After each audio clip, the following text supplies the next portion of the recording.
Okay, so we should be streaming. Just going to make sure I can see that. I'm not working with two monitors today, so have to be a little bit careful as to what I show and what I don't show. Let me know, boys, if you see the actual podcast. Okay, there it is. Okay, so we should be streaming. Yep, I can hear my own voice. Can you make sure that you hear your own voices?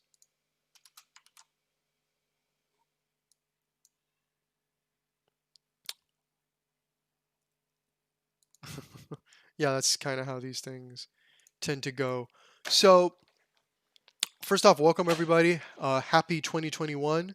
I hope that your end of the year, start of the year was prosperous and fun. And today we're going to be talking a little bit about kind of doing a retrospective on our 2020 and kind of talking a little bit about how what changes we've implemented, what new things are going on now that we are in 2021 and kind of the transition month that is January is winding down. And kind of talk a little bit about what has worked for us as developers, what hasn't worked, what goals do you have for this year, what goals did you have for last year that maybe you didn't meet, what goals did you meet, and kind of trying to dissect it and find out, what we can improve. And hopefully this will help other developers who are going through similar stuff. And once again, the Dev Roundtable, you can join it every Sunday, 6 p.m. GMT +1. There's a link to the Discord in the description down below. You can join. It's free form. Anybody can come in. If you want us to look at things like tweets or media and analyze it, maybe you have like a new trailer of your game or whatever, or maybe you have a concept idea that you put out there. We'll happily look at that. But today's topic, we're going to be, as I said, doing a little bit of a retrospective. And before we get there, I'd like to introduce my two. Are you guests at this point, or are you co-host? I don't even know what to call you. You've been to so many. So, so why don't you introduce yourself since you started, Eric? Go ahead.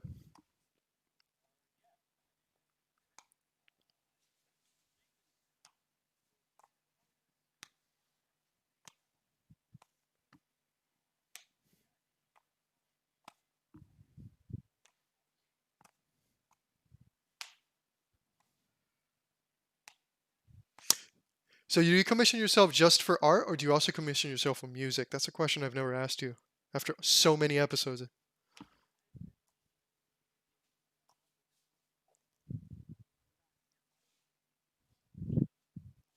Well, it's a good thing that we stopped it. Can you talk real quick? Yeah, you're right. You're right. That's not working. Let me just change the audio setting here.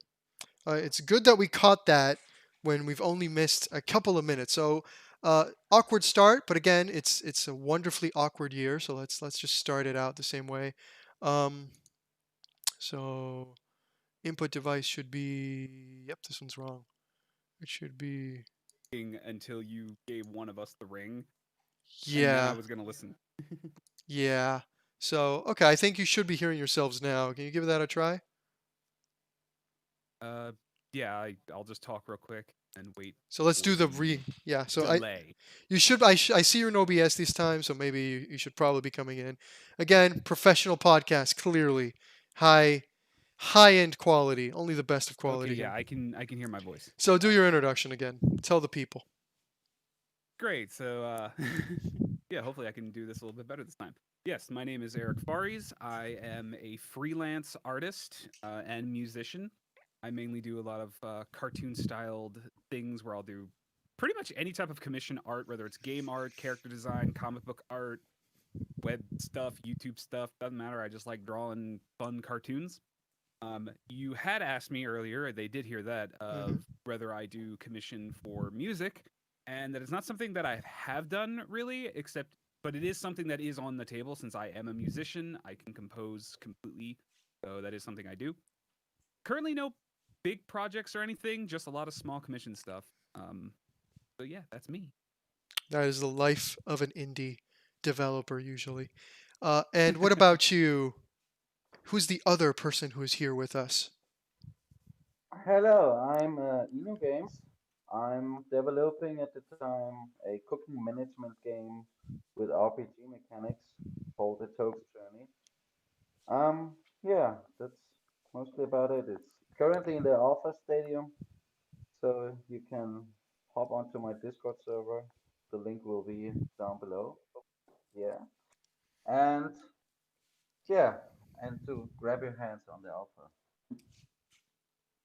Awesome. All right, boys. So as I said, we're going to be doing a little bit of a retrospective, talking a little bit about what did we learn, what did we do right, what did we do wrong, and just trying to share that knowledge. And hopefully it'll help somebody out there. And maybe they had something similar and they want to leave it in the comment section below. Do you see how I linked that into the whole YouTube thing? I'm quite clever with these things. I'm very pleased at myself. So anyway, yeah. So talking a little bit about 2020. I think 2020 was an interesting year for all of us in their own ways. I think we all worked on different things and we might have discovered different things about our own development journey and stuff like that. I know I certainly did. At the start of this year, I kind of left my previous place of employment where I was a team leader, software engineer, and the whole plan was to kind of use this year to develop an idea I kind of had, and I was saving up for that, and actually some cool stuff happened for me, which kind of doubled my time without me having to do anything, which was great. Um, so I kind of started developing, and in retrospect, I noticed that my game actually changed 3 times. Was one of the interesting realities of my game. My game started out as a kind of an RPG card game, or an RPG with card game mechanics to be more exact, and it's shifted quite a bit from there. Uh, so that was kind of an interesting kind of start of the year, and some of the things that helped me out a bit during the year when programming is to kind of put goals for myself. Short-term goals was a really helpful kind of thing. Something that happens when we work or at least it's happened to me, on personal projects is if you don't kind of put goals for yourself, what do you want to achieve in what amount of time, short-term goals rather than long-term goals, you tend to then get complacent, and then if you don't really have a time set or anything, you just kind of abandon it a little bit. So that was something that did help me. I kind of uh, put some short-term goals in there, which were quite helpful for me, um, to just get content and just get stuff done. And I think the second thing that helped me out was I really committed to what I was, to developing, which was super helpful. Because again, I don't know about you guys, but whenever, like, it's happened to me a ton of times when I made a global game jam or just a game jam game in general, where you're like, hey, I like this, let's transform it into something else, and then it just kind of teeters a little bit away, and your interests change. On the downside, my interest and more specifically what I was trying to make, I realized that there were better ways of achieving the goal. And something that I tried to start implementing in the second half of 2020 was I'm somebody who tends to, when I develop a game, when I think of a game and I'm like, okay, I want to make this, I tend to think of the main mechanic first and then work my way backwards. I really like designing game mechanics and making game mechanics and just doing stuff around that. I'm relatively good at it. Um, but the problem that this has is that in many ways it sometimes misses the point of game design in particular, where you should be asking what is the theme, what is the feeling that you want to transmit. And I don't mean that in an artsy fartsy, way. The story touches the concept. No, I'm not talking about that. I'm talking about something simple, like for example, the creator of Pokemon, whose name I can't pronounce and won't even try. When he made his game, he wanted to transmit that feeling he got when he collected bugs when he was a little boy, or the Miyamoto, I think I'll try to pronounce his name, creator Zelda. Um, he wanted to transmit that feeling he got from exploring caves, right? And if you don't have that and you just try to work from it backwards, it's a little bit more complicated, I've discovered, as somebody who favored that way of developing. And it's what led my game to change quite a bit, to the point that by August, the game I started in May in particular. Uh, so by August and September, my game had shifted almost unrecognizable from what it originally came out as. So that was interesting. Another interesting thing to me was Screenshot Saturday, and I actually have had, I did some analysis. I was looking back a little bit at it, particularly in December and early January, and I kind of have a mixed relationship with it. I think Screenshot Saturday is a fantastic thing to kind of hey, I want to put some content out there. It's a great way to get visibility. I think it's overall a good tool. Uh, but at least in my case, I tended to use, I started working for the tool rather than having the tool work for me, in the sense that I was prioritizing, looking back at a lot of my Screenshot Saturday posts, I was prioritizing putting something out there just to meet that weekly quota, just to get that visibility, just to get into the conversation, than I was necessarily putting out stuff that was of value.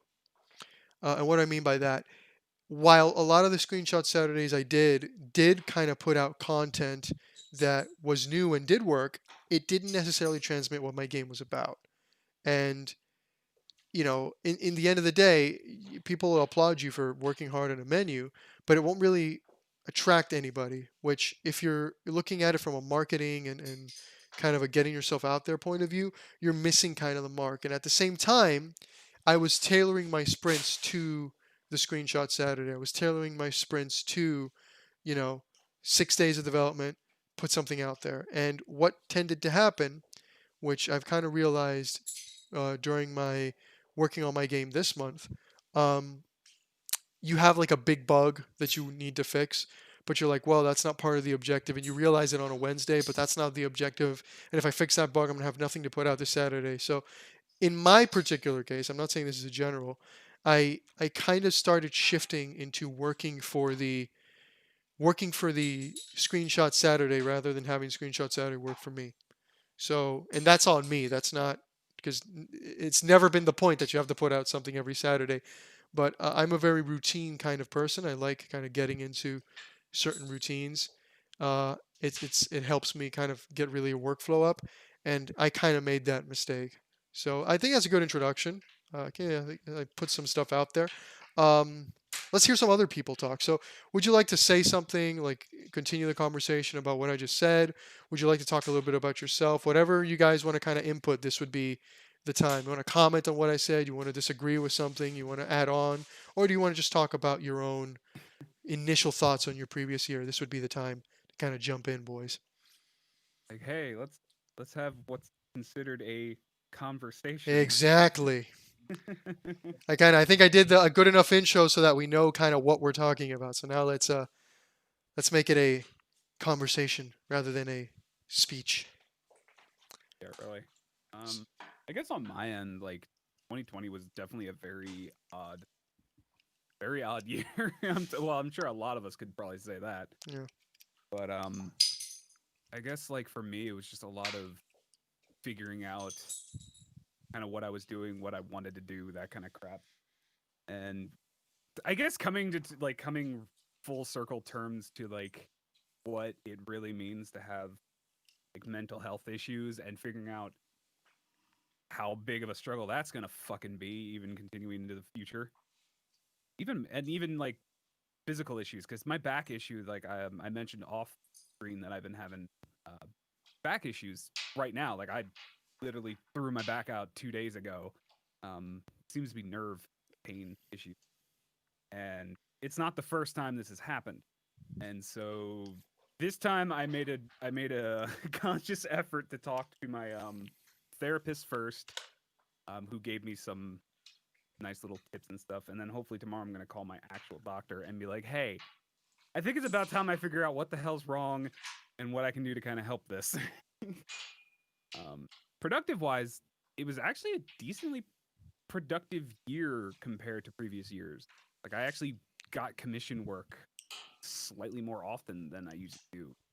A lot of like return people coming through. I had some like no gaming really. Like I did very little gaming. It was so weird. I only recently jumped back into like actually playing games. Mostly just read a lot of comics, did fuck all for most of the day, and then do whatever little work I could force myself to do. Um, but yeah, if anyone else is watching this and is like feeling any type of those kind of symptoms of mental health issues, yeah, it's definitely something you should definitely talk to somebody about, because holy shit. But yeah, I'm still figuring out what I really want to do going forward, because I still want to make my own comics. Like that's still a dream of mine. That's never died since I was a kid. Is I want to make my own comic book. I'm hoping that this year I can at least get a good start on that. So I'll Yeah, jump in and ask you a quick question because there is an aspect of that you haven't talked about. You also have a what many would consider a successful YouTube channel with 10K subs. So maybe that's a little something you want to talk about. I mean, you do yeah, have that. That's quite a bit of subscribers. Have you been? And I know you've been relatively active. At least at the end of the year, you kind of got reactive in YouTube. But what about the beginning of the year? How do you mix that with your developer ambitions? Is it a plus? Is it a hindrance? Is it unrelated? Like talk to us a little bit because you're living kind of that uh, classic indie lifestyle in the sense that you're going from commission to commission. You also have you do this on the side. You do like a bunch of stuff, all related to your art, all related to your developing journey. So tell us a little bit about linking so many things together because something I'm not quite used to is linking so many different though related activities together. How exactly did you do that? And tell us about the YouTube a little bit this year. right. Yeah. I actually, while you were doing your little questioning, I actually opened up my analytics. I was actually curious exactly how well I did, and it was definitely an interesting year. 2020 was because I started like a little bit into the year around like May. I kind of got a bit more active again, and it was definitely interesting because like I can see here like I was doing two videos a week, 2 videos a week. Then I had like random bits where I was doing like 3 a week, and then randomly a 4 a week. Like it kept jumping around, but it's been interesting because it's definitely something that I've enjoyed. I wouldn't say I've been very successful. Like the subscriber count doesn't tell the whole picture because the views that I'm getting don't quite reflect it, especially in recent years. But I have noticed that it's at least found a steadiness to it, which has been nice. Um, I'd love to get it obviously going more, but it has been helpful because yeah, I can implement my art stuff with it. Where if I remember to record myself drawing something, hey, that's a free video. That's just make a time lapse, throw it up, boom, good. If a company wants me to test out like a game, that's a video. If I have a product to review, that's a video. Even music, I've been throwing music back into it to where I review guitar pedals. I reviewed 2 amps. I think I did something about like just music in general. I want to do more like music in general kind of videos just because it's a part of my life. It's a very important part of my life. And I've been having a lot of fun with it lately. Kind of, I guess that's another thing 2020 did. It made me really kind of discover fully like a sound that I'm going for and a feeling that I'm going for that like I always had trouble figuring out in the past. So I definitely feel like 2020 was like a year of was definitely a year of discovery for me. But yeah, like it's doing relatively okay. So far 2021 has started very slow. Like I have not really been posting much at all for 2021, and that's just been due to lacks of motivation and then just things like my back throwing out. Because this is not the first time it's happened. In fact, it happened like 3 weeks ago. Oh, I'm healthy. Um, but yeah, it's been interesting. I'll say that it's been interesting. So let's get Eno into this. Eno, tell us a little bit. Thoughts? Do you have any comments on what either of us said, or do you want to just get into kind of introducing what your 2020 looked like and kind of what you learned from it? I guess just an intro. You don't have to think about the whole thing right now. Yeah, my 2020, yeah. Since I started with my game at the end of 2019, so my major goal was to, or at the very beginning, to publish it at the end of 2020. Um, yeah, I didn't succeed to this goal, but I made quite a lot of progress and learned quite a lot about programming and optimizing and stuff like this, Yeah. as well as thanks to you, guy, because you hinted me extremely on some kind of stuff. Um, yeah, that's yeah. I made quite some progress. I'm still not where I want to be with the game, but yeah, that's So my so what things helped you with that progress? Because again, your story is really interesting. You're not somebody who comes, if I remember correctly, from a programming background. Again, you're a chef.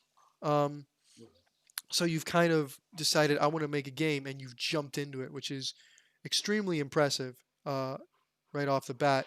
And just watching your game has been really inspiring, at least for me, from an outsider perspective, because you have really seen like things improve. So but again, that's not an easy thing for everybody. A lot of people, have to balance a part-time or a full-time job around their aspirations. So, what things have helped you to kind of continue with that grind, particularly you who are in a, as you said, you're in a learning position. You've had to learn a lot on the way, which sometimes discourages people when they realize they probably are going to have to sit down for 20 hours uh, before they can actually do the next portion of their game because they need to learn about something.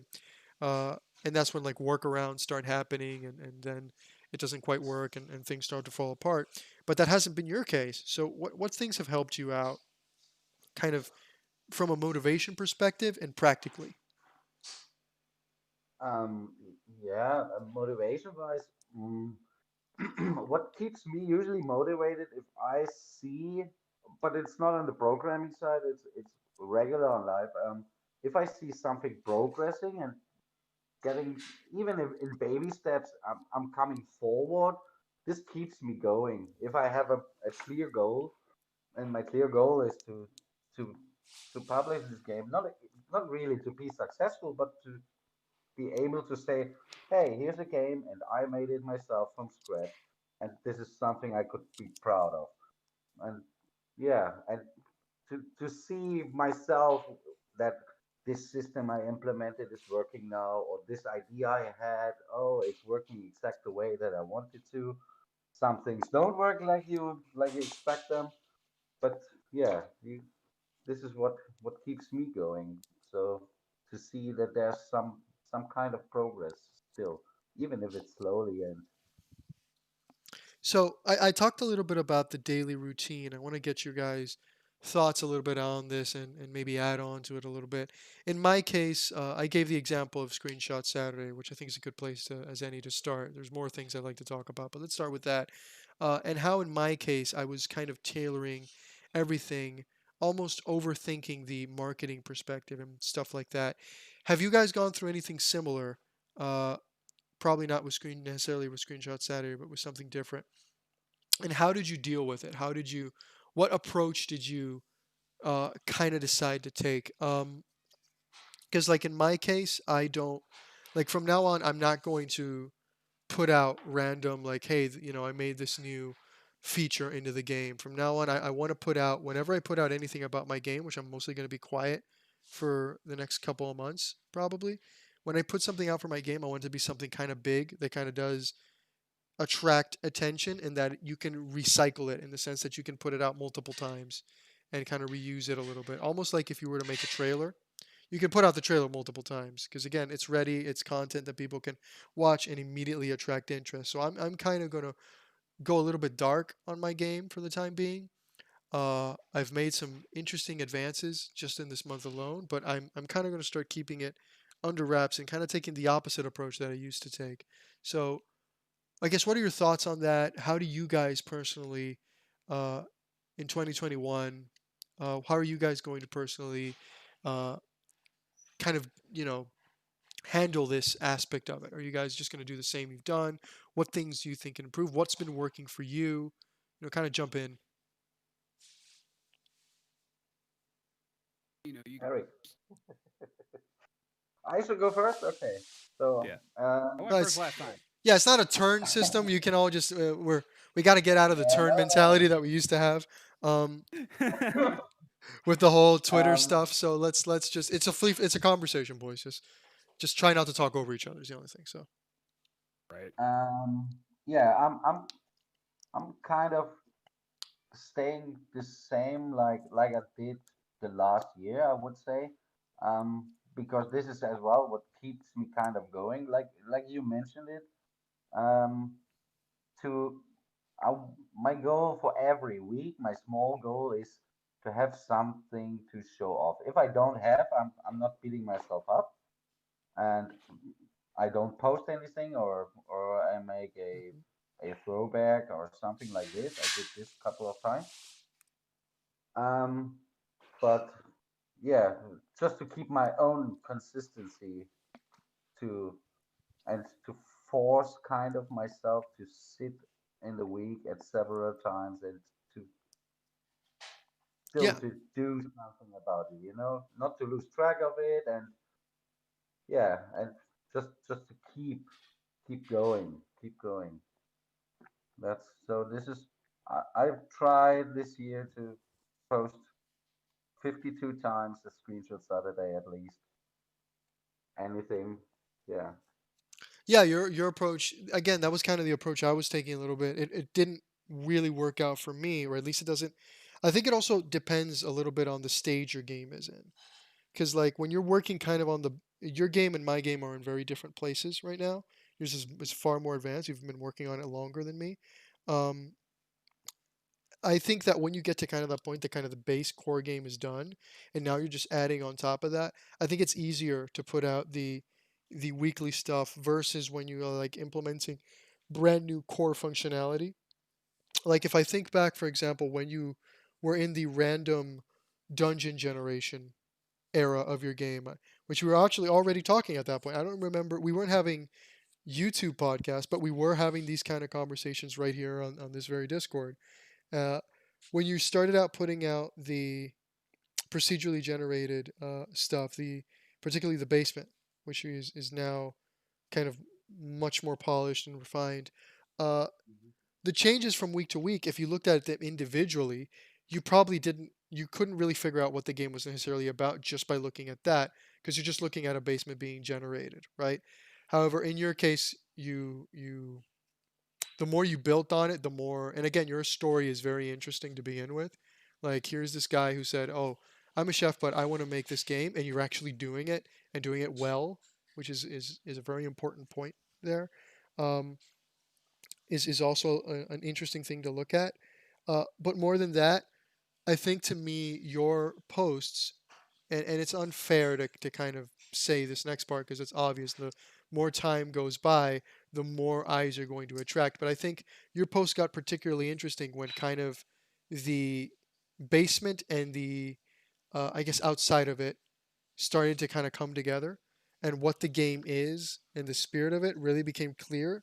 I think your post became very, very interesting, and I think it was very eye catching in that regard. Do you think that's fair for me to say that?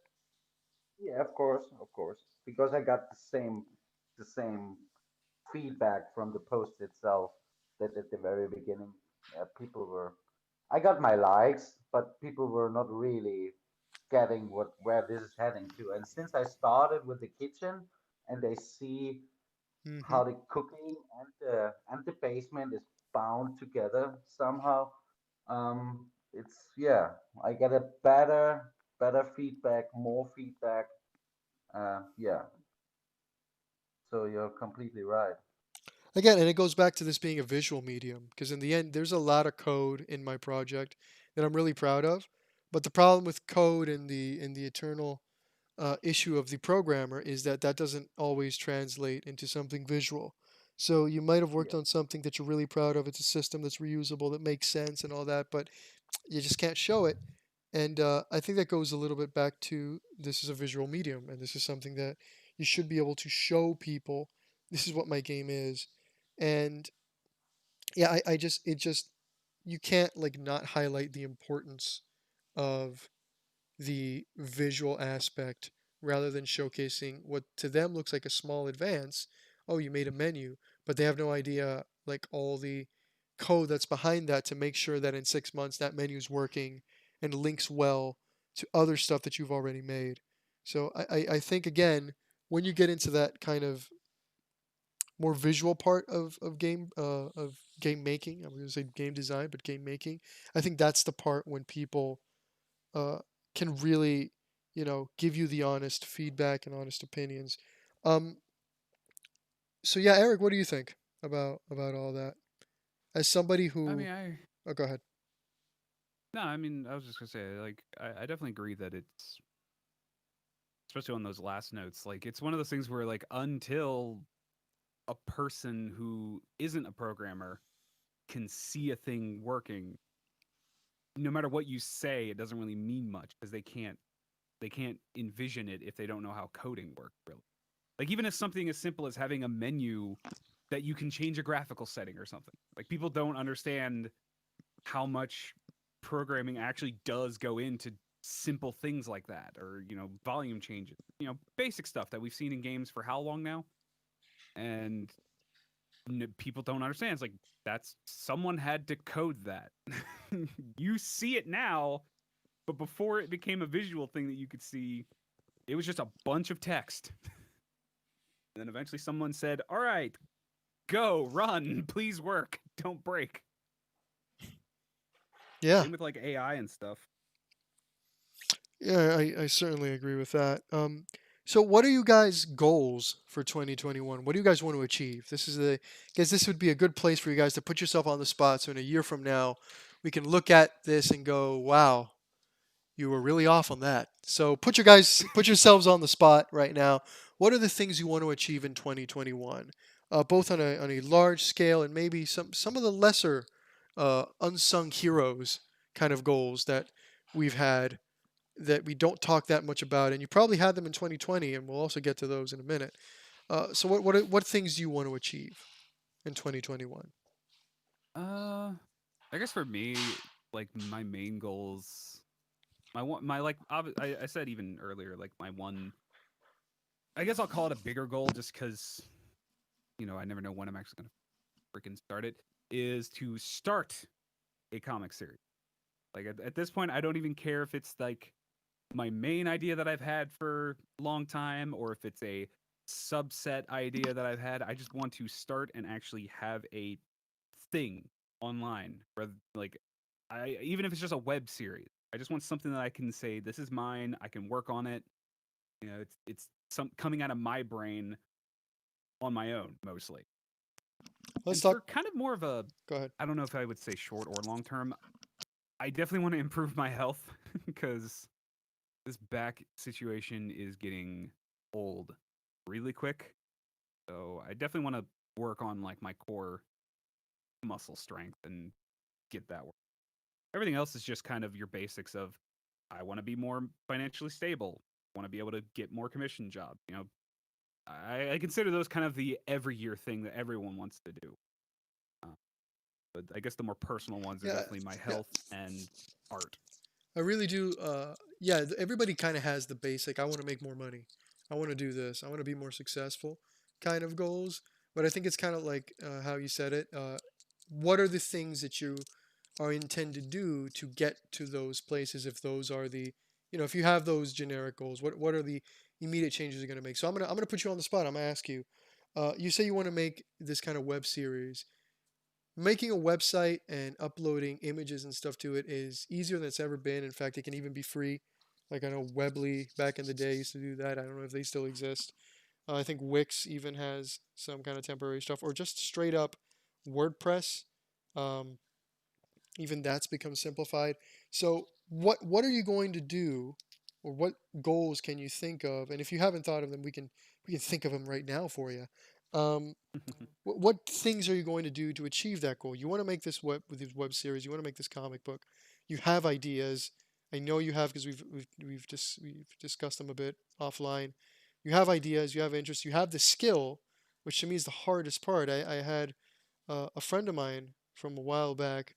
He also wanted to start a web series, but he was in a more complicated position because he couldn't draw. Um, but you can. So, what steps are you taking? What's stopping you from achieving that goal tomorrow? What are the things you would like to do in order to get there? um, well, I guess quickly to comment on the whole like easier than it ever has been. And it is a lot easier than it ever has been because you don't need to make your own website. Yeah. There's Tapastic, there's Webtoons, which are the two big like online web reading websites. Like if you want to read webcomics, go to those two. You'll find tons of them from independent creators. And even if you want to print your own books, there's so many print on demand websites nowadays that just make everything so much easier than it used to.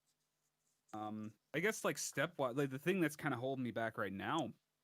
I mean, at this very moment, it's the back, but in general, the main thing that's been holding me back is just the finalizing my decision on what it's going to be, like what the story's going to be, and then I guess doing a lot of the basic workup stuff, like character designs, actually deciding on how I want to write scripts, whether I'm going to do full scripts or whether I'm going to do plot point scripting, and then getting those written. Because once you have that, the art side is just kind of the thing you already do as an artist. Like if you're already an artist, that's your thing.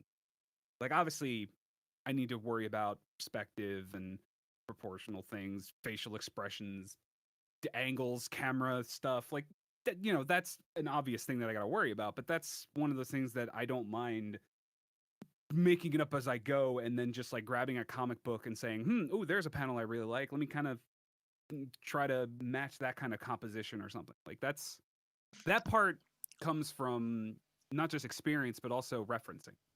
What about Like there is not a professional comic book, and I want to make this a very strong point. Go talk to any single of the highest paid and professional comic book artists out there, your Jim Lees, your David Finches, even your older guys like your John Romita seniors. They have all copied or just flat out stolen poses, page layouts, panel layouts, like the individual panel layouts from their favorite artists and their favorite comic books. Do not be afraid to do that yourself. Just be honest with it and also know how to change it and learn from it. And that's like one of the things that I need to really get my ass in gear and fucking start actually practicing more. you could also technically put out like your character drafts and stuff. You could also kind of upload that, and people could kind of take Yes. a look at that, and you can get external feedback. I'm treating it like it's a game because that's what I know. Um, Yeah. but yeah, that's something. It's an interesting topic to me because a lot of people you meet, particularly in the gaming industry, people who have kind of their own ideas and stuff, they don't like workshopping their ideas in public because they're afraid their idea is going to be stolen or somebody else is going to use it, which is the most ridiculous thing you can actually have. Because Yeah. usually in any artistic endeavor, I can trace who you're copying or who you're getting inspiration from to use the more accepted terminology. I can usually trace it because again, uh, it's very rare where people create something completely new, and even shit that is completely new has some kind of inspiration. Like, uh, for example, one that's popular these days is Berserk, right? Because Dark Souls happened, and the creator kind of talked about how Berserk was an inspiration in certain aspects, yada yada. Um, and when you go and you look at the creator of Berserk, who's created this manga that is just defining, genre defining, he himself also like where'd you get your ideas from? Oh, I used to love stories of European medieval knights, and I used to love, you know, this kind of art. And he has inspirations too. So something that I've noticed a lot of people have trouble with is kind of workshopping their ideas in public, which I'm not saying is your case. It's just an interesting thing that kind of comes to mind, springs to mind. Um, so okay, so we expect to see drafts of your characters, even if they're not the final draft, very soon, right? Let's put the pressure on. So Yeah. Yeah. And it's not like it's not like I haven't done some of this stuff at least sparsely because I do have some things. And it's just getting to the point of me being able to do that final couple steps to get basically get pen on paper, for lack of a better term, since I'm a digital artist, but pen on paper and having pages get done. I'm still even hell, I haven't even decided on how long I want each chapter to be. Like that's where I'm at right now. It's like I know I want them to be episodic where each chapter is its own self-contained story with your with your rare two-parters or something like that. But I But don't want to have don't web this. series kind of use the daily page or a page every 3 days a week format rather than a whole It chapter? depends on the artist. Oh, okay. So Some are you artists like going to more release for the full chapter. chapter, full chapter versus the page? Yes, I want to release so because I personally don't like the releasing one page at a time thing because as someone who likes to read comics, there's nothing more frustrating than getting Reading a to the single end page. of a chapter or reading a single page and then having to stop and you're just like, no, no more.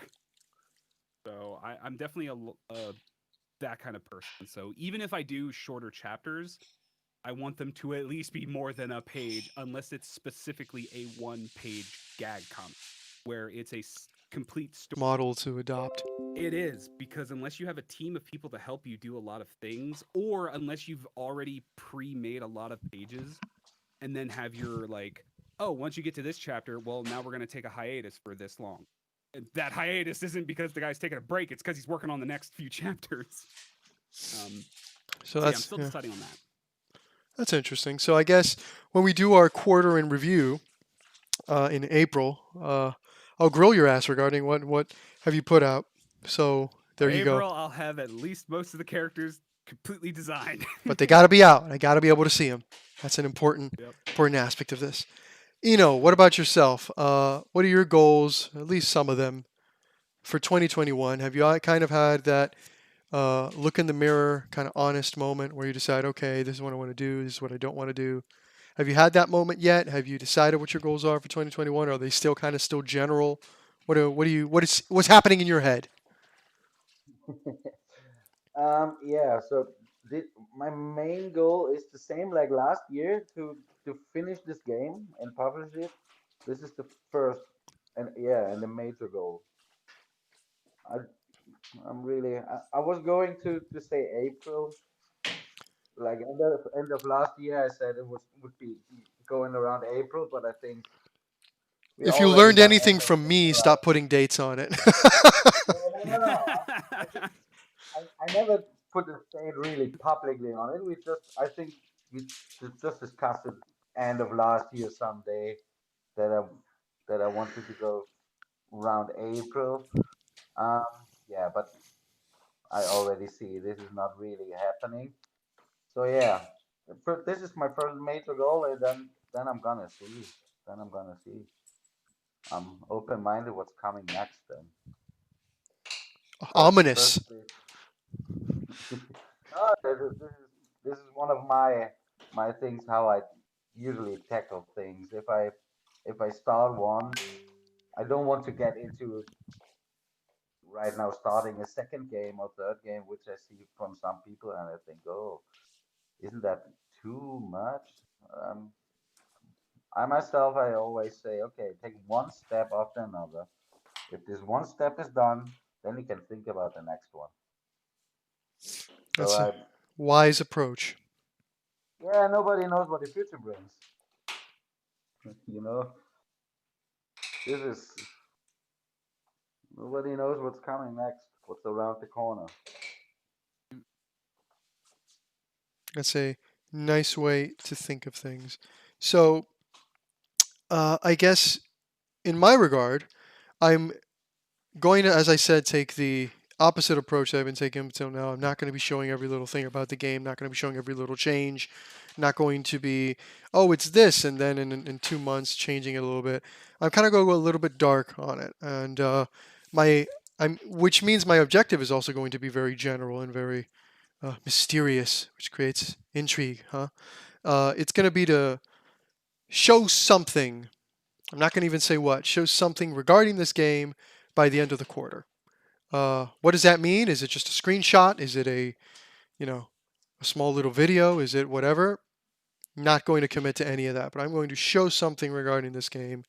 But up until then, I don't think I'm going to talk too much about it.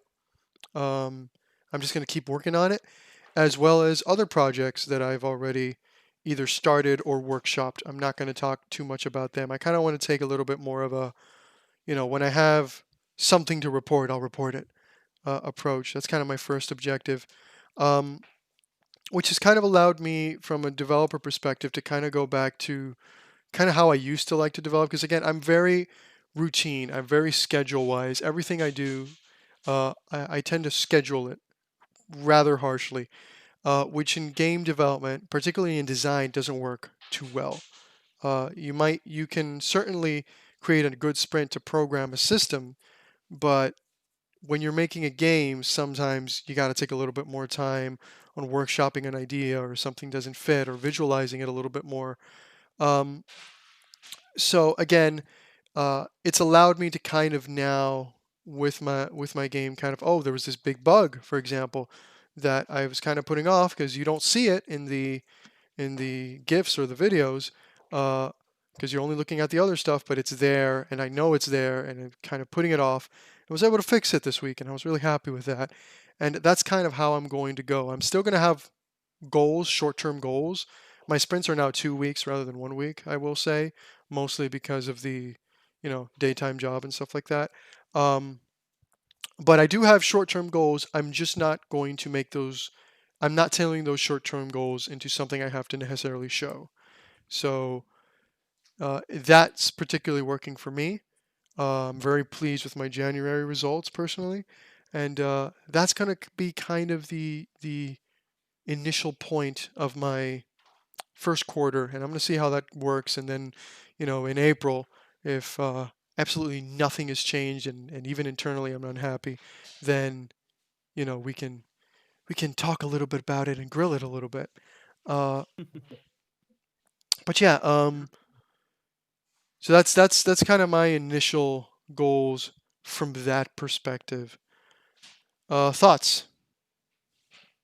I mean, that's definitely a good way to, because I think as much as people do like seeing constant updates and stuff like that, I do think that it's more rewarding as someone who follows content when the update you get feels more substantial, especially with games, Yep.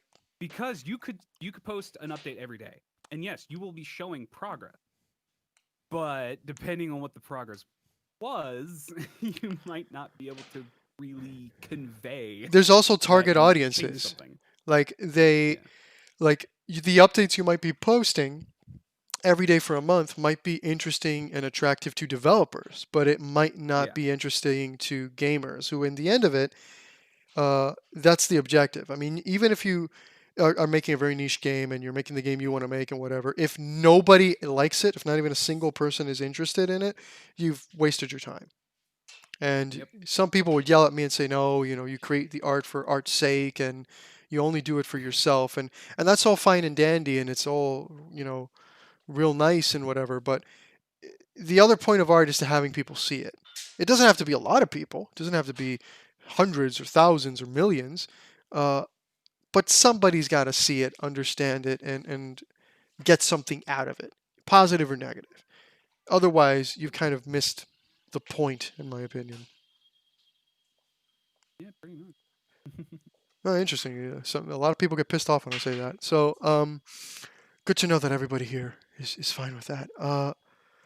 So yeah. Speaking of beginning of January, and you've kind of commented how you unfortunately have had your back issues. Our boy Eno has actually made some stuff in January that he wanted to talk about. So we could just look at each tweet and look at each video and stuff like that.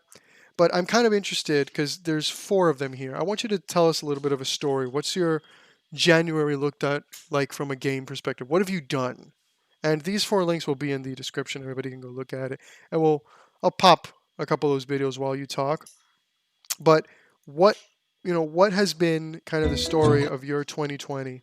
What have you been doing in January? What are these four tweets basically?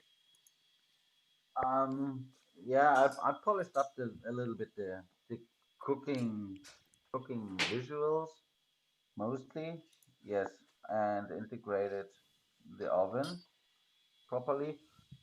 So now that you can bake stuff actually and put in the first two recipes for it. Right now, I'm working on the next bunch of recipes, around 50 to 20, yeah, new recipes. Um, yeah, that's mostly because yeah, I got some alpha feedback from a friend of mine which was playing the game on its phone and for example yeah, for example, to start with the first post, I made an outline around the pots which you on the table, you on the table brought it up, um that it would be nice. And this is especially helpful if you got dishes which use two spots. So when you tap on one of the spots, the other one gets highlighted as well. So you instantly see at one glance, oh, these two spots are one dish. So if I serve this, I got these two spots free. Yeah, yeah, and then yeah, I integrated the oven and changed a little bit of the UI. I made a yeah, I made a filter for the recipes so you can filter out um, the recipes you only can cook. So you don't have to scroll every time over the recipes you're not able to cook right now, for what reason ever. Because I found myself as well to instantly scrolling to looking for recipes which I can cook, which I have all ingredients or stuff like this. So you pop them at the top now? No, I don't really pop them on the top. I reused, you could say, the tab system, which I did on the skills and abilities, and I have on the side of it, I have two tabs. One is showing all recipes which are available, and the other one is Oh just yeah, yeah. I see. which you click and or tap, and then you just see these recipes. So all the other ones get hidden, you could say. That's that's technically all. But yeah, it's quite helpful for the game flow. I felt myself right now when I'm play testing it. So yeah, So, I like how you've changed the image a little bit. The look at oven is now as a literal oven. Uh, I think I maybe would have liked a little bit more that something like the handle of the oven would shine, so it feels like you're clicking on the oven and opening it rather than like a separate button. But this is certainly an improvement from the just look at oven button that used to exist. So I like that. I love the little recipe book. I have to say, I love the how uh, the little tabs for each of them, like you just explained. Which I had actually seen this. Uh, I had seen it, but I hadn't paid attention to the tabs in particular. So that was pretty cool. Uh, yeah, it's certainly a nice start to 2021. And I guess the question that I'll ask you that I asked you in the past is, what is the plan? Not necessarily for release, but how many people, for example, are alpha testing it right now? four. Oh, that's more. There used to be two, if I remember. Yes, yes.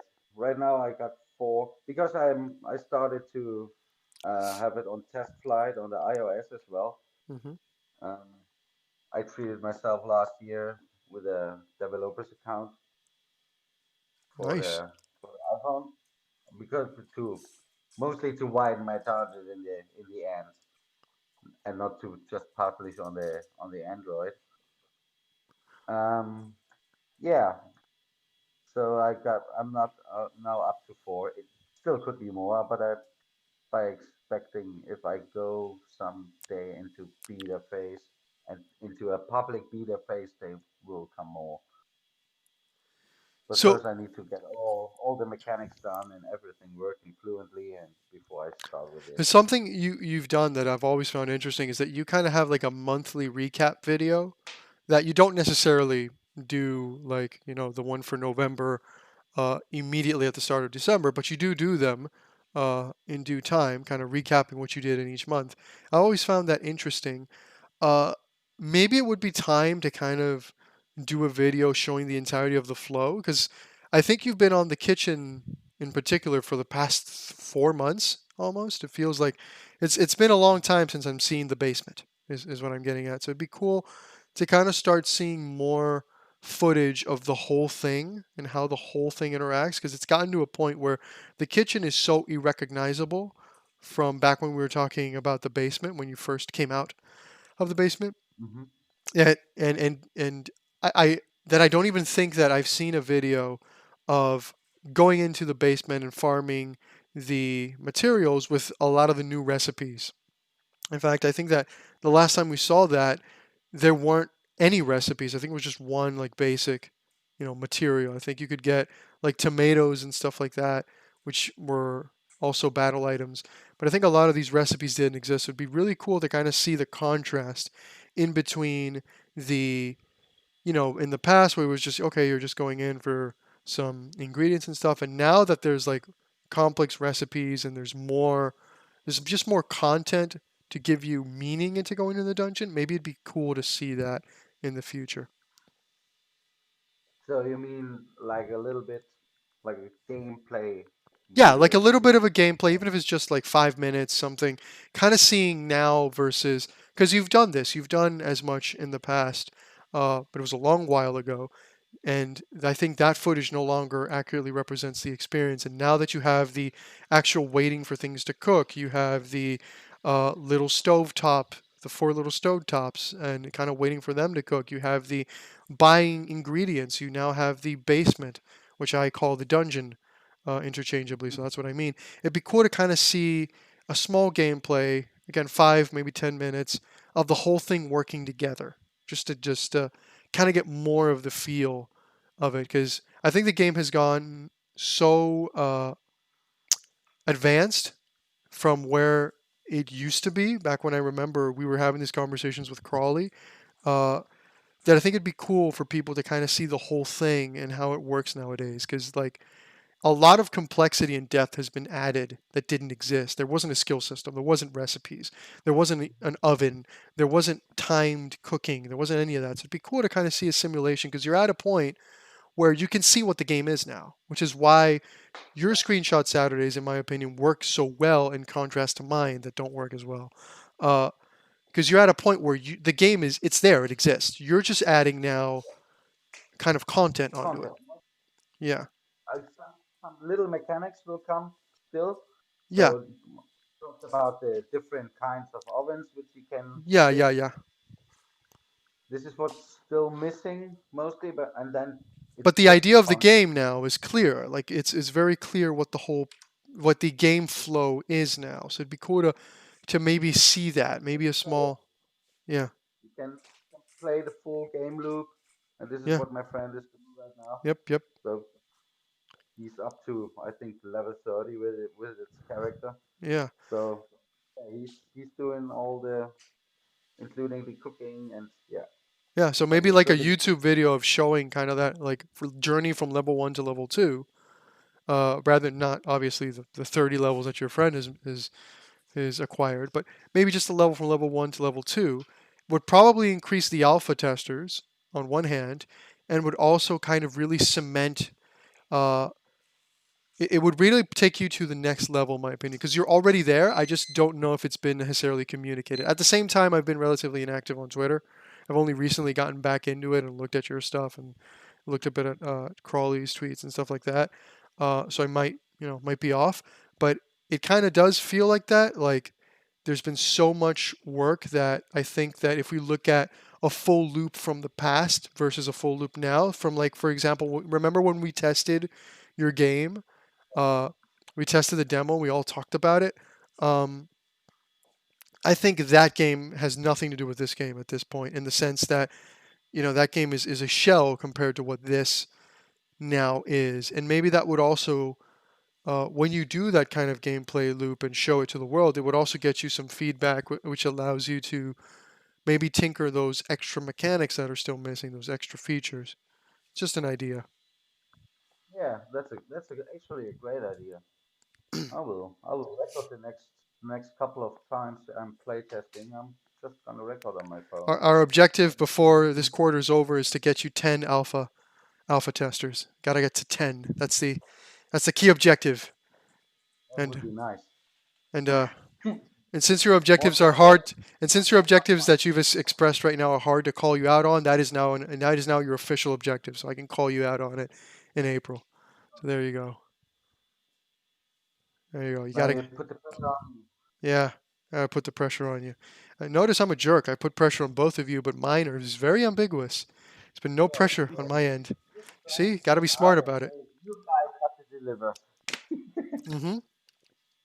Yeah, but I can live with the pressure. He's accepted the challenge, and so is Eric, even if he hasn't said as much, but he accepts it. I've made that decision for him.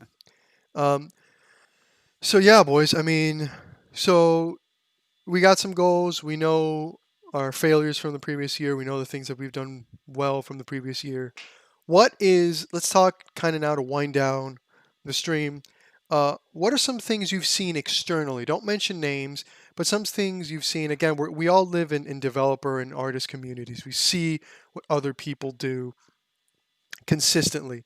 What are some of the things that you've seen that you've gone, oh, that is a really smart idea? And other things that you've gone, maybe you shouldn't do that. Again, don't mention names in the latter group. Only mention the former. And I'll start off just to get the kind of idea. So I guess one of the cool things I've seen in this community is not just because we've all seen like the little videos on Twitter and stuff like that, and we've all kind of seen that kind of stuff. Um, but to me, what's been particularly intelligent is showing seasonal kind of updates in the game. So what I mean by that is like, let's say you're making a space shooter game and Christmas is coming out. So what you do is you show the same level you've been showing for a while, but you put a little bit of a Christmas theme on it. Just something dumb that you can put in for seconds, like you turn all your enemies into Santa hats, for example, right? Uh, I've seen multiple people do that, particularly in Halloween. There were a couple of Castlevania-inspired Halloween games that got a lot of attention during that time, specifically because they were making kind of seasonal topical references and throwing their game into it. That I think that's been really, really smart, um, and really, really, I guess, interesting. And I guess fun on the flip side of that, of mistakes and stuff that maybe could have been done a little bit better, is I've seen, as somebody who's now deciding to go a little bit dark, and not mention as much uh, as he used to. I have seen certain developers who kind of mention something about their game, put it out there, it gets a lot of interest. They showcase some like a really interesting subset of trailer or whatever, and there's nowhere to go. And it's just there, and you can just follow them on the Twitter, but they barely use the Twitter, and there's no Discord, there's no page for the game, there's nothing. And a lot of people, you see them like it, you see them be interested in it, but they just kind of don't do anything with that and just like, hey, this is what I'm doing, period, and then just walk away. And I think it's important to have some kind of hub or some place where you can be contacted and you can give people more information. Particularly, like if you've gone through the effort of putting out like a once every 3 month update and a YouTube video and you put it out there, but you don't have like a place where people can go and find out more or just get in contact with you or just follow you, I think that's a mistake. And I've seen certain people make that mistake in the overall community where you just go, oh, this looks awesome. It's a tweet from 4 months ago. Uh, and you kind of go and look at the account and realize that it's kind of abandoned. And it's not necessarily because the game has been abandoned, it's just that they don't really use that social media and they don't really have any place to communicate with the people who are interested in their product, in their game, in their creation. So what are the some so what things have you first off, have you seen these things that I'm talking about? Either of them? What other stuff have you guys seen? Yeah, I've seen the same with the seasonal stuff. Um, I don't since I'm on Twitter just since late 2019, yeah, September 2019. I don't know if this always had been that way. So if I don't know. I kind of tried this as well. So I put a Santa hat on my character as well, and just took a screenshot and posted it on Christmas. Um, yeah, for the Friday I did this. Um, yeah, About the other thing you said, it didn't came really to me, or I didn't really realize it. But yeah, as you said, it's unfortunate if you put out content and then don't give the people some chance to maybe follow up either something, a Discord or a web page or something like, yeah, like you mentioned. and Uh, it's really disappointing because, and I think you were here when we did that. We did an offline kind of analysis uh, of the market in general, and yeah, we talked a little bit about a Kickstarter that had done like really well, and it was a very small game with a small account. Like it wasn't somebody who had a bunch of following on social media. Their publisher wasn't like a super big or anything, and they got 6 digits or 5 digits Kickstarter campaign. So you kind of, helping to publish their game and giving them some finances for it. And it wasn't, it's this, like when we think about Kickstarters and we think about these, I guess, bigger moments in a development cycle, we kind of look at that like this impossible, faraway feat. And I think a lot of people look at it like that. So they put out something that's super interesting. They get like 5,000 likes and, 1,000 retweets. And you realize that they like post once or twice every 6 months. And it's a waste because you clearly have worked on something that's good and it works. At that point, when you have that content, don't hide it away. Have some kind of way to talk to people, even if you don't show it consistently. Have some way of them contacting you, just so you can, you know, uh, yeah, kind of convert that into something. And again, maybe there's some people who disagree with me and say, well, I've already converted it into something. I know that people like what they see, and maybe that's all I needed out of it, which is also valid. It's also valid. Um, but I do think that some people, that's not exclusively what they were looking for, but they just didn't really have kind of a plan as to what am I going to do with this? How am I going to put it out there? Which is a bit, it's a bit disappointing, I guess. It's a little bit disappointing. So, if you're doing some work, have at least a small plan. Just if you're going to put something out on Twitter, be a bit more active on Twitter, answer questions. You know, it's not that complicated. Just be visible if you're going to put so much work into something. What about you, Eric? Have you seen the things we're talking about? Is there anything extra, good or bad, that you've seen Um, art and the artist side of things? Because that's a mhm, related, similar, adjacent world, but not necessarily the same, particularly with music as well. um, I mean, yeah, because I do follow a lot of artists, especially on like Twitter and such. Yeah, I mean, I've been thankful. Like, it seems like a lot of the artists I've been following seem to keep up with decent practice with Hmm. making sure to post pretty often and stuff like that. I am terrible at it, but it's something I'm trying to work on. The only thing I've been noticing right now going through Twitter feed is, man, the two new villains for the freaking Resident Evil game. Artists are having a field day with those two. But that's about all I've noticed scrolling through. Um, but yeah, like I'm probably one of those people who've like on the opposite end where I need to post more often. I need to be more vocal about updates, even if it's just simple things, just me giving an opinion on something. At least it's something giving people who might follow me an idea that I'm still around. I ain't dead yet. I'm still doing stuff. Um, yeah, that's Yeah, and I I certainly. actually have a Discord that I try to use as often as I can for like my YouTube and stuff. So You have a that Discord? I don't know that, and I've been talking to you for like 7 months. but I'm thinking exactly the same. You have a Discord? Yep. Where's the Uh, invitation? I in the description of my YouTube videos I promote it a bit, and but Oh, like in really? my videos I sometimes just blatantly forget to say it. Like it's just it hasn't become a habit yet. Because like by this point in my YouTube career, I have the main habit of saying, if you enjoy the video, like it, subscribe for more content, blah blah blah blah blah. Leave comments. I haven't quite gotten any habit for promoting things like Discord and Twitter enough. So it's something I'm trying to get better at, or I don't know. It's just I'm very bad at that side of work. I'm not good at that portion. I, I need to find myself a wife who's more responsible for that kind of shit, and just be like, here, you do this. Just let me create. It can Wow. work, yeah. So you have a Discord. I'm still shocked. I had no idea.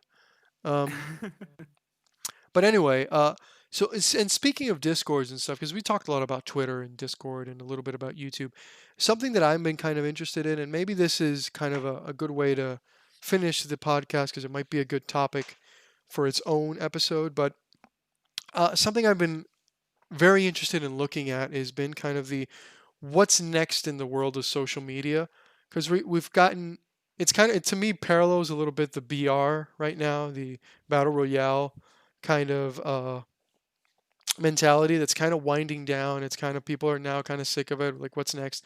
I feel like social media has reached a similar in general, and that's a weird comparison, but walk with me on this one.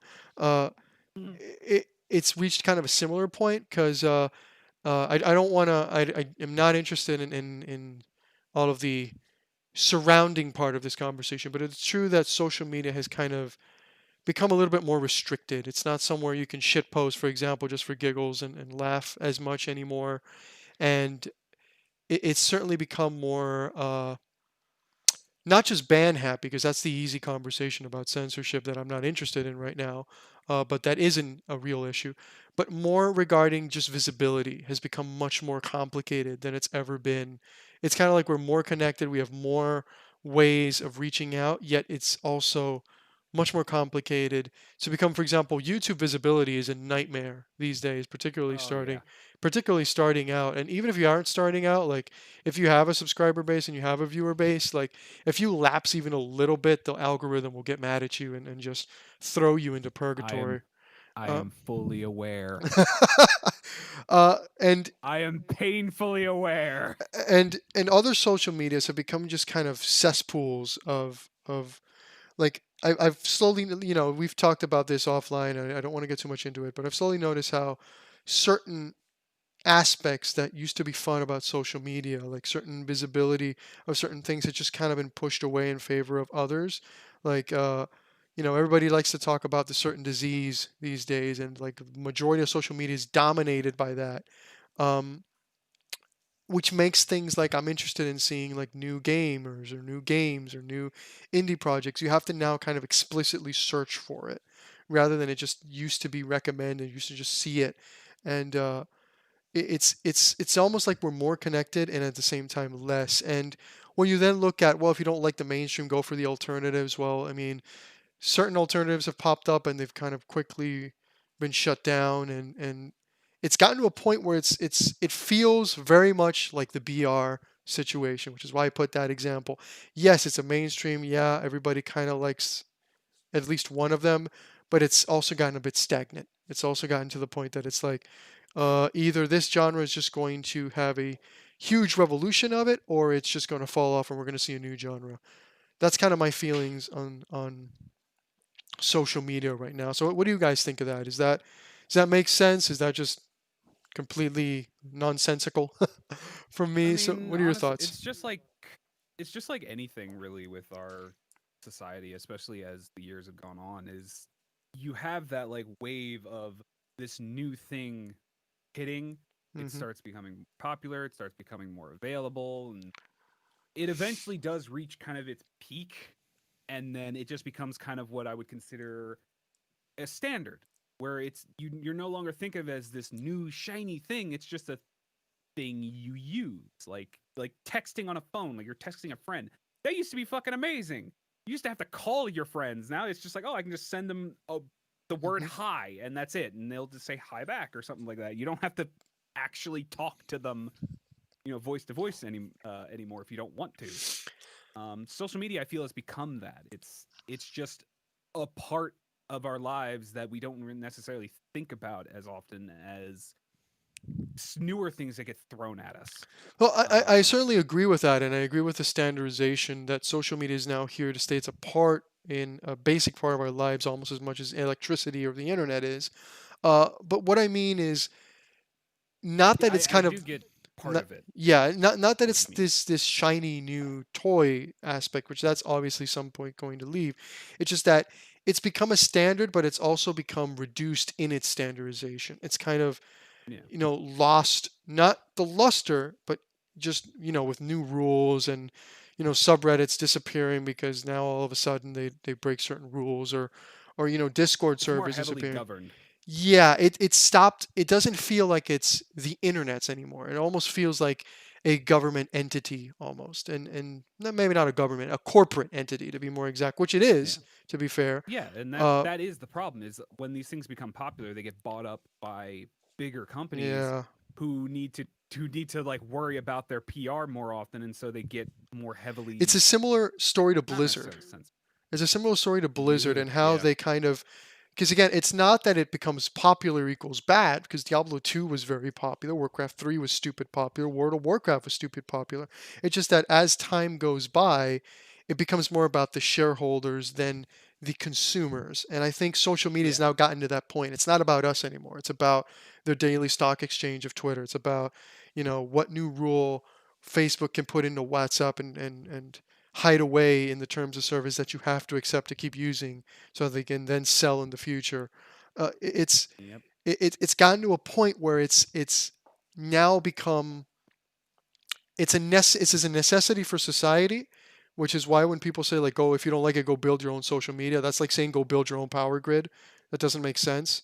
Uh, it's become a necessity, but it's also gotten to a point that I think it's now restrictive to consumers. It's actually become less helpful. It's no longer filling its role the way it used to, and there really are no alternatives, to be honest. Like every other alternative is, you know, if they even are allowed to exist, they're not exactly convenient or hold a variety of crowds. It's mostly just people complaining about one thing who go over there, which is just as unhelpful.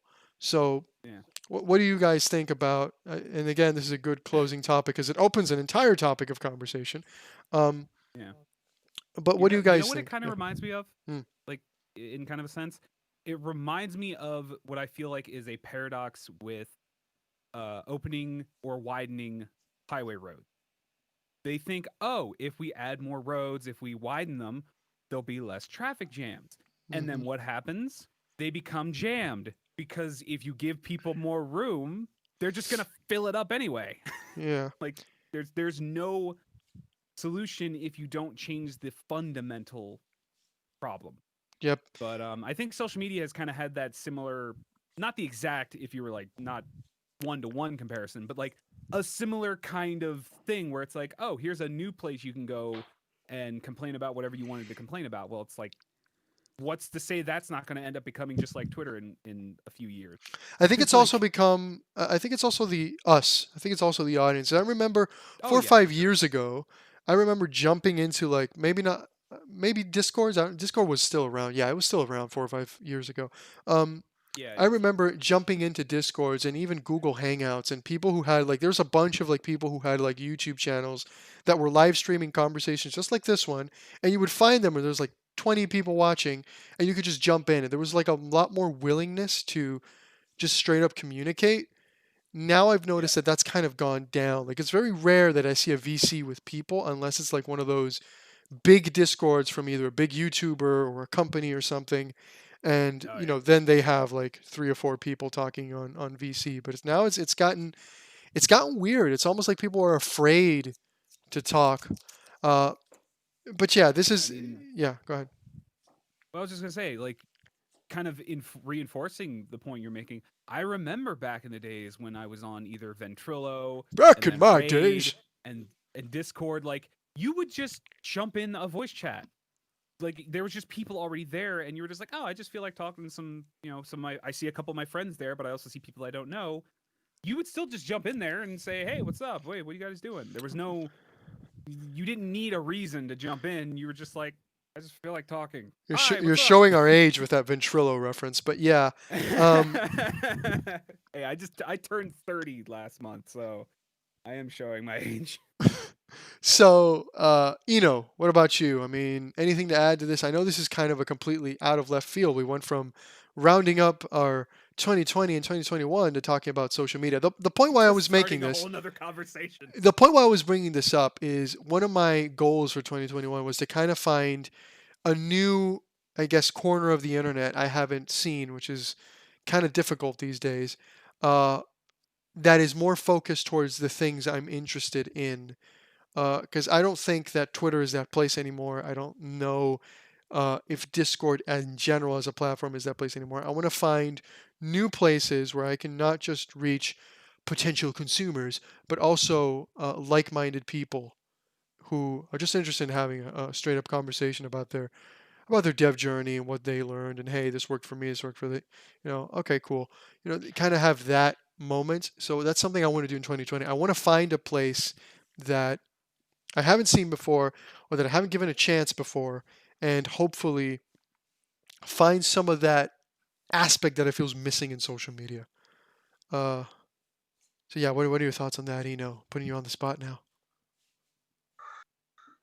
I don't have any thoughts about that. No, um, don't get me wrong, but I don't really care that much about social media itself. So I don't I use it just as a medium, but not for myself to get information or stuff like this. Just to put my stuff out Well, yeah, mostly. I I certainly understand that, which is kind of how I've been using it in the last year as well. But you do have to understand that if everybody does the exact same thing, you're not reaching anybody. Because if people don't actually use or are interested in social media and it's just a medium to put stuff out, and they have that same mentality of, oh, I'm just going to share my projects, then if everybody's doing that, you're not going to get a lot of people who are like genuine, for example, oh, I'm a fan of your game. And to make it more topical. I'm a fan of your game. I'm really a fan of this type of game. Because there's a very big audience of people who like these management slash RPG style games, which is what the category you fit in, but maybe they're not receiving it anymore because of the limitations on social media. So it always comes around and ends up costing you one way or another, is what I think. Yep. And I've noticed that even in the art communities, like in the art community, we really do try to push the idea that like we're not just here to post our work. We also are here to look at others' work and share each other's work. And like I'm at fault for not doing that more often. Like I want to do that more often because I do genuinely scroll through Twitter because I followed artists where I saw their artwork and said, I like that. I want to see more of it. And like I'm trying to get like myself out of a slump again. So I'm like trying to force myself to do things that I don't do as often. Which But I want yeah, to point out that it's the art definitely one of those things we community, need to definitely the, do more of. sorry to cut in, but yeah, I do want to point out that the art community does certainly do that, and they do have this kind of mentality of sharing their stuff, and you can see by the amount of controversies last year of, oh, you changed this character, you changed that character. That can only happen if people are sharing their art. So Yep. that does happen, but what I'm interested more is in kind of that disconnect and that cut that's been between the producer and the consumer. And maybe in art, it's not that easy to see because in art, as a community in and of itself, it kind of is its own consumer. But in game dev, there's been certainly, at least I've seen, kind of a severing of the strings between those who are making games and those who just want to play them. Because it's really easy to reach other devs. Like if you look at your tweets and you look at your, the hashtags that we use and stuff, like Screenshot Saturday is not a hashtag, for example, since we talked about that anybody that isn't a developer uses. Like a lot of people, you know, only that's like a developer thing, right? Like I don't see people scouring the strategy tab anymore, the strategy tag anymore, just to look for, I want a new strategy game, because now there's established way to do that. The established way to do that is you go to YouTube and put, okay, what are the top 10 most played strategy games right now in 2021, or the best upcoming Or just games, go on Steam and or just use go their tag exactly, system. or just go straight up on Steam and look at new and trending, right? Which I feel kind of has killed the purpose, because Twitter and stuff like that, people did used to do that. And you still get that when a tweet gets like super popular, you still get that. But usually there's like a YouTuber who retweeted it behind that. I hate this term, but influencer who's behind that and kind of retweeted it or put a spotlight on it. You know, it's no longer as organic as it used to be, is why I bring up the the overall concern, or at least that's how it feels like. I might just be wrong and be using it wrong, is a possibility as well. So that's kind of why. I think there's a little bit of validated that words. I think both of those are valid. Is what I'm trying to say. It could be a bit of both. Yeah, it certainly could be a bit of both, which is why I kind of want to do my part and say, okay, I want to get a little bit more involved, because you know what, the older you get, the more jaded you get, the more it's like, I'm just not going to bother. That attitude starts taking over. So I would certainly want to get a little bit more involved. So, boys, I think it's time to. Well, first off, do you have any thoughts on that? Anything you want to add to that in particular, or I'm fine. okay? So, I think that's a good enough episode as any. And I think I'm going to call it at this point. So again, Eno's tweets, I'm going to put them in the description down below. Regardless, his Twitter is already in the description down below. Go give him a follow. He's making a Torx journey. Wonderful story. If you really want something uplifting, by story I mean the development story, not the actual story of the game. Um, but a wonderful development story. If you really want to go see something to give you a little bit of inspiration, just go on his Twitter timeline and just scroll a little bit on his tweets, so you can see kind of the evolution. It's really cool to watch that, and you should do a montage of that someday, like Torque's journey, and kind of slowly evolve it in a video, like showcase how it slowly evolved. If you have that footage available to you and stuff like that. Um, and of course, we got our boy Eric here, Twitter. He's got the YouTubes. Got a pretty big channel. Go check him out. He's got the Twitters. Artist extraordinaire. Hire him for all your stuff. Go and hire him and tell him that Please hire me. and tell him I sent you. And also a musician, and certainly has some interesting music out there as well. He has, what was it, Bandcamp, if I remember, or was it the other one? Yeah, I use Bandcamp for a lot of like work in progress Yep. stuff, and then no, sorry, Bandcamp is for the actual band music, and then I do have a SoundCloud for all my work in progress stuff. There you go. So Ugh. go and check that out. He's a metal boy, believe it or not. His Loud voice noises. his voice might betray that reality, but he is a metal boy. So go and check that out. And I think that's it for today. So thank you everybody for watching. Share this stuff. Join the Discord if you enjoy this whole thing. I want to be a part of a conversation, or just want to come yell at me and tell me how wrong I am. Please do all of those things. And see you next week, same time, and we'll think up a new topic. Goodbye, everybody. Bye.